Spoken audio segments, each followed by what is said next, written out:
მოგესალმებით მეგობრებო, დღეს გვექნება ვიდეო უკანა ხედვის კამერებთან დაკავშირებით. Რამოდენიმე ვიდეო კამერა მქონდა ჩამოტანილი და დარჩენილი მაქვს ამჟამად ეს ერთი ცალი და სანამ ამასაც დავამონტაჟებ, მინდა ამის შესახებ გადავიღო ვიდეო და რამოდენიმე ინფორმაცია გაგიზიაროთ თქვენაც.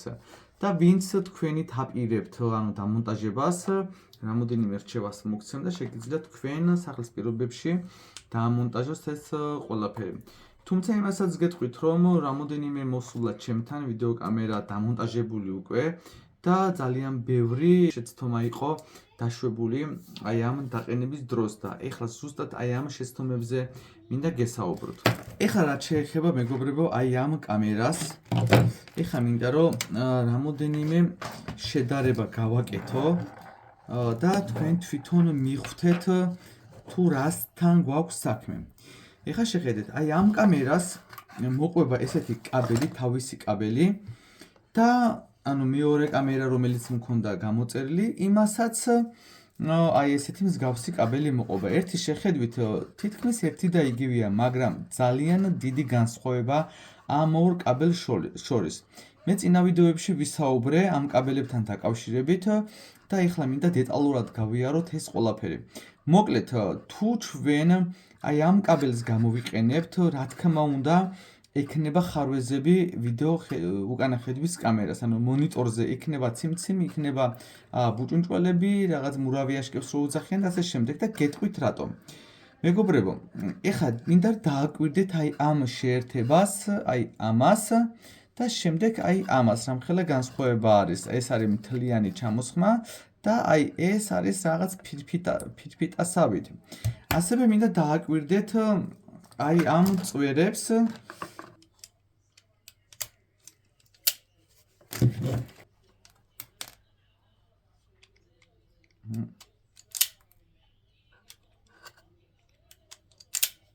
შეხედეთ მეგობრებო, რა თხელი წვერები არის შიგნით. აი ზუსტად აი ეს ქმნის პრობლემას, რომელიც ჩვენ კამერასთან, ანუ მონიტორთან მოდის სლაბი სიგნალი და ამიტომაც გვაქვს ჩვენ მონიტორზე გამოსახული მურავი აშკები და კამერის ციმციმი და ასე შემდეგ. ეს უკვე არის კარგი კაბელი. შეხედეთ, ანუ ეს მასა მოდის საერთოდ ცალკე, აი ნახეთ და რამდენი წვერი აქვს აი ამ მასას. ეხლა ხო აქვს ახლა განსხვავება აი ამას და ამას შორის. დააკვირდით ეხლა, შეხედეთ, რომელი არის უფრო სქელი ახლა აი ეს თუ ეს აქ სადღაც არის 1 2 3 4 წვერი და აი აქ ნახე რამდენი წვერია? აი ეს მასა პლუს ამას. აი ამაში არის ფოლგა, ანუ ამას უძახიან ფოლგიან კაბელს, დააკვირდით, რომელიც უფრო გამტარიანი არის და უფრო ძლიერი სიგნალი მოდის. აი ამაზე მაქვს საუბარი, აი. მოკლედ, ერთი შეხედვით კიდე გეუბნებით, ერთი და იგივე არის, მაგრამ თქვენ თვითონ ხედავთ, ხო, რა ხელა სხვაობა არის კაბელებს შორის. მე ძირითადად ვიყენებ აი ამ კაბელს. მაგრამ არის შემთხვევა, როდესაც კამერები ჩამოდის, ესე ვსინჯავ, თუ მსგავსი კაბელი ჩამოვიდა, მაშინ რას ვაკეთებ?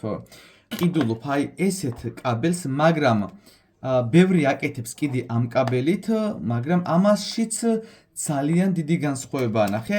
ეხლა ორივე ერთად, ერთი შეხედვით არის სპილენძი. ნახეთ, ერთი წამით. აი მოდი ეს კაბელის და ეს კაბელის გავსინჯოთ ეხლა. აი ესე.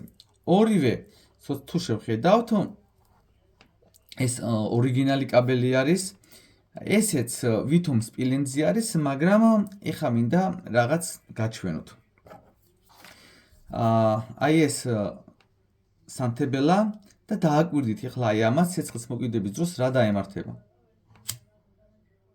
ნახეთ. შეხედეთ რა დაემართა. გათეთრდა ეს სპილენძის მოსპილენძებული მოშორდა უცებ და კაბელი ნახეთ, წვერები დადნა ეგრევე. შეხედეთ რა დაემართა. აი ახლა ამას მითხარით რა ძალა უნდა გქონდეს, როდესაც ამით გავიყვანთ ჩვენ აი ამ კაბელს. ეხლა ამას შეხედეთ და მე პირადად რომელ კაბელს ვიყენებ? აი, ნაღდის სპილენძი.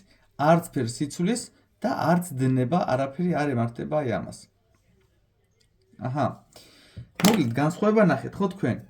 შემდეგ როდესაც ჩამოდის მსგავსი კაბელით კამერა, ამ კაბელს ეგრევე ვაგდებ, მივდივარ ვყიდულობ აი ესეთ ორიგინალ კაბელს, შემდეგ მაქვს აი ესეთი გადამყვანი ესეც ნახეთ. აი აქ უკეთდება, ეს აუცილებლად უნდა დაპაიანდეს და აი ამით აქედან გადავაწყობ პირდაპირ აი ამ კაბელზე. მასას რაც შეეხება მეგობრებო, მასაც იგივე ამ კაბელით უნდა გაკეთდეს. ან აი ესეთი სქელი კაბელით უფრო თუ გააკეთებთ, უკეთესი არის, მაგრამ ძალიან ბევრი რამდენიც მოდის ესეთი ხარვეზებით ჩემთან რომ კამერა ციმციმებს და ასე შემდეგ, პირდაპირ მივდივარ და ვეძებ მასას. და ხშირ შემთხვევაში მასა გამოყვანილი ყავთ საბარგულიდან. ანუ საბარგულიდან მეგობრებო ძალიან სუსტი მასა მოდის, რადგან საბარგული დაკავშირებულია ანუ ამორტიზატორებზე და დაკავშირებული არის მხოლოდ პეტლებით. ანუ იმ პეტლები ძალიან სუც სიგნალს გადმოსცემს აი ამ საბარგულს და არ არის რეკომენდირებული საბარგულიდან გავიყვანოთ ჩვენ მასა.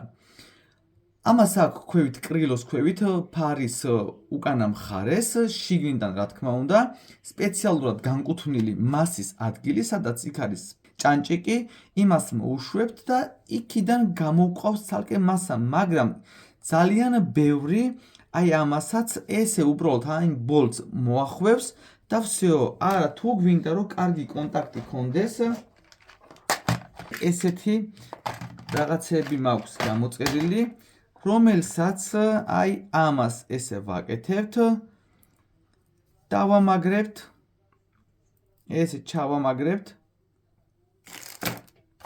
აი ესე დავაკონტაქტებთ აი ამას,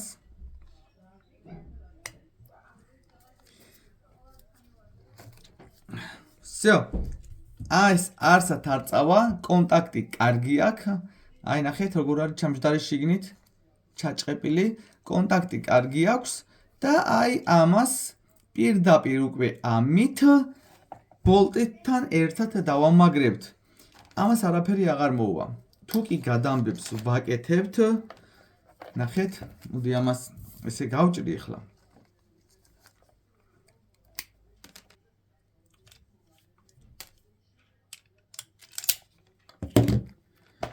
ნახეთ, აუცილებლად ეს ან უნდა დაპაიანდეს, ან ესეთი კონტაქტის თავები უნდა გამოვიყენოთ. ანუ ეს რა შრობა შეხედეთ. აი მაგალითად, აი აქ გავაკეთეთ ესე გადამვა.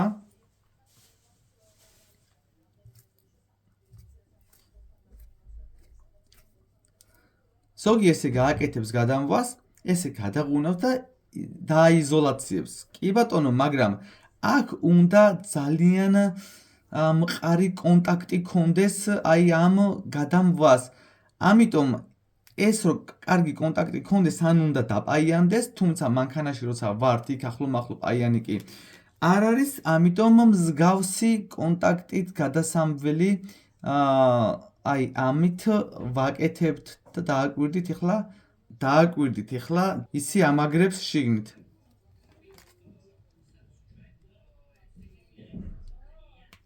всё, ეს არსად არ წავა, ნახეთ როგორ არის შეკრული და პლუს ამას შემდეგ ვიყენებთ მსგავს იზოლაციას. აი ამით უკვე ესე მოუჭერთ.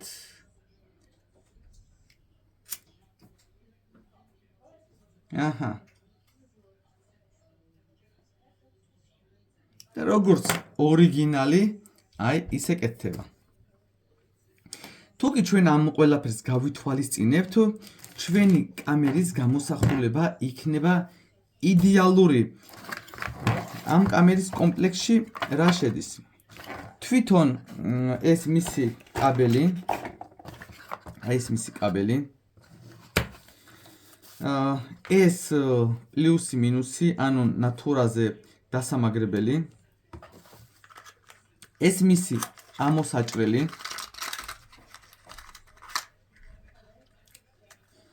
სადაც ანუ გვინდა დავაყენოთ, იქ ამოუჭრით ადგილს და ზომაზე არის. და ხო, ნახეთ და თვითონ აი ეს მისი კამერა.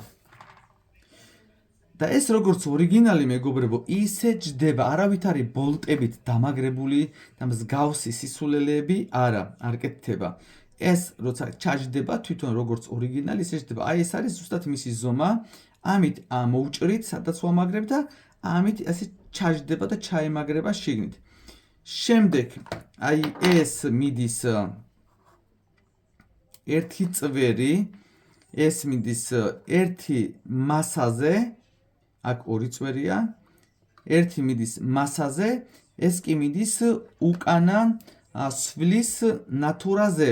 როდესაც უკანა სვლაში ჩავაგდებთ, ავტომატურად რეაგირებს უკვე აი ეს. ამის შემდეგ უკვე აი აქ აი ეს მიდის უკვე კარგი ხარისხის კაბელი რა თქმა უნდა და ეს მეორე მხარე უკვე გაყვანილობა მიდის უკვე მონიტორთან. ესეც უნდა გადაიჭრას აი აქ, ესე გადაიჭრება ესეც და უკვე აი ეს ორი წვერი, აი ამის გარდა ეს ორი წვერი უნდა დავაჯინოთ უკვე შესაბამის ადგილზე მონიტორიდან უკან მონიტორს როგორც კი მოხსნ უკან თავისი ბუდი აქვს და იმ ბუდიდან გამოდის რამოდენიმე წვერი.